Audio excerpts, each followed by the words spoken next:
on the subject of dogs, I'm wearing puppy socks. I'm just about to buy a greyhound with a mate and Kevin Moses, the former champion jockey. Yeah. Couple of grand each. You're probably going to get something bred in the purple. Do you know anything about the breeding of this? No, nothing. It's out of Lassie, out of Bluey, the cartoon. So it should be good. This might be a Great Dane. I was watching Bluey the other night. Rabs is on there. Rabs is on Bluey. Yeah, talking about State of Origin. Yeah. So good. That's a massive show, Bluey. It goes all around the world. Yeah. In different languages. You're at training, apart from the Great Dane. What happened?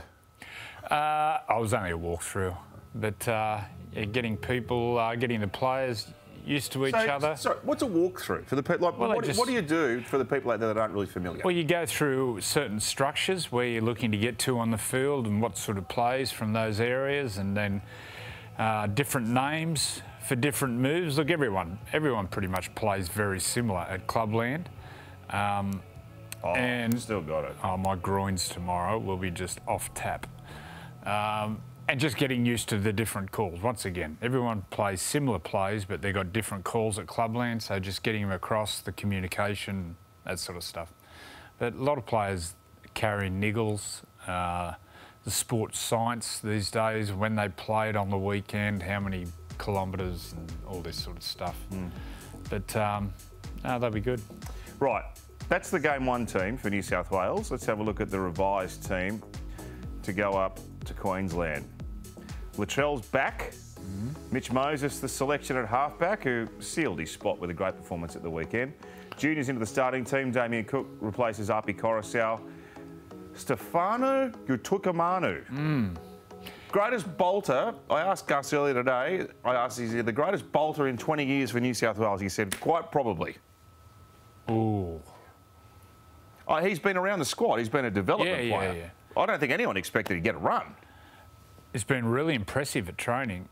One, I didn't know he was so big until you stand next to him, which is like most players.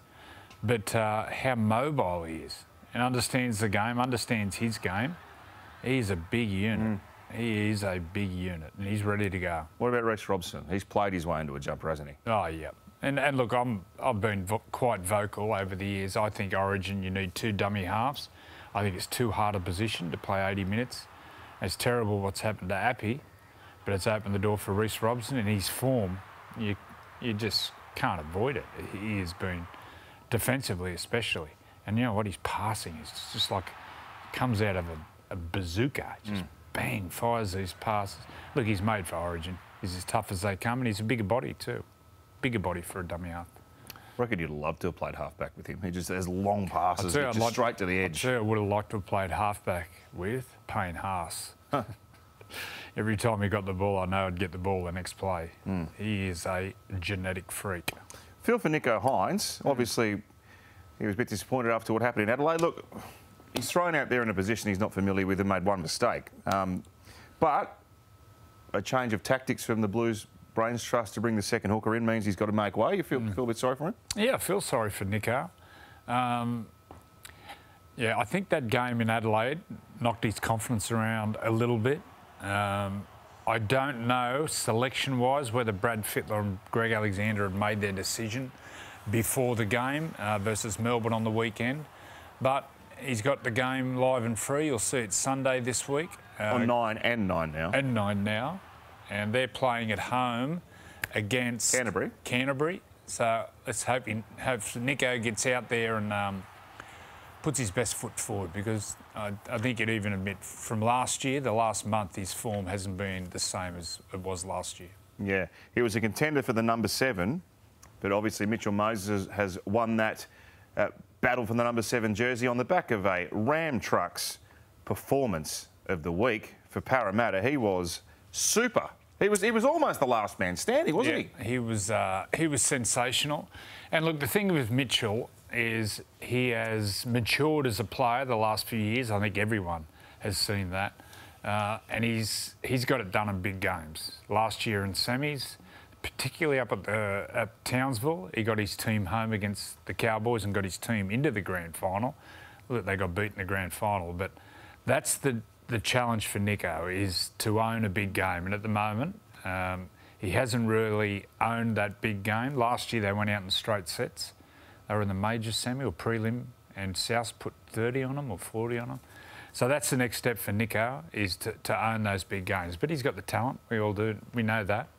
So just keep working on his game. Keep working on his defence. That's the big thing. Work on your defence, and everything flows off your defence as a halfback. All right, well, thanks to Ram Trucks, the unrivalled performance of Australia's best range of V8 Hemi-powered pickup trucks, which you would look very good cruising around in. I was just thinking that. Mate, they are super duper.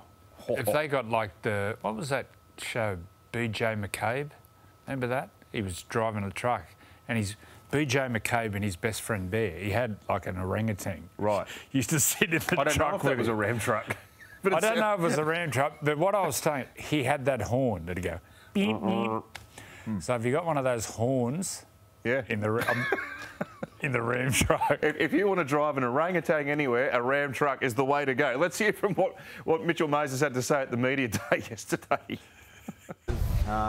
You know, we got 1 to 17 quality players here, and if we all play at our best, we'll give ourselves a good shot. So yeah, just trying to focus and do my job, I guess, and not look into that side of it.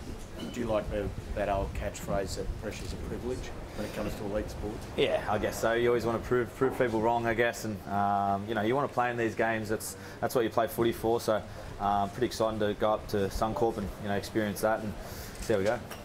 He's a match winner, Mitch Moses, so you just want to see him go there and grab that game. Yep. He's had one go before at Origin for a loss. He played in the grand final last year for a loss. So that would prepare him for what he's got to endure on Wednesday. Well, his kicking game, we know his kicking game, how influential it can be. He's got a great running game. It showed that against the Bulldogs on the weekend. He's lightning quick. So they're the attributes the Blues need. Look, at the start of the year, they played Penrith, and his kick, he kicked for over a kilometre. Yeah. His long kicking, he's got one of the best long kicking games in the competition. And look, he's at a stage of his career around that 26, 27. We always talk about halfbacks when they can get it done. So it's a big test for Mitchell, but I'm looking forward to seeing how he goes. You want to see them kick early? I don't think they kicked early a lot, the New South Wales team. Well, that's the Origin format, isn't it? Try and turn teams around. It was a funny first half. There was a lot of penalties. I think at half-time there was 9 penalties by memory. So it was very stop-start. And New South Wales, a lot of their ball was either coming off their line or inside the opposition's 10 or 20. There was none of that middle field attack.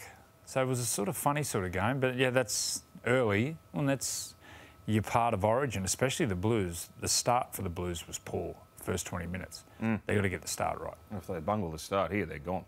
You don't want to give Queensland a lead up there.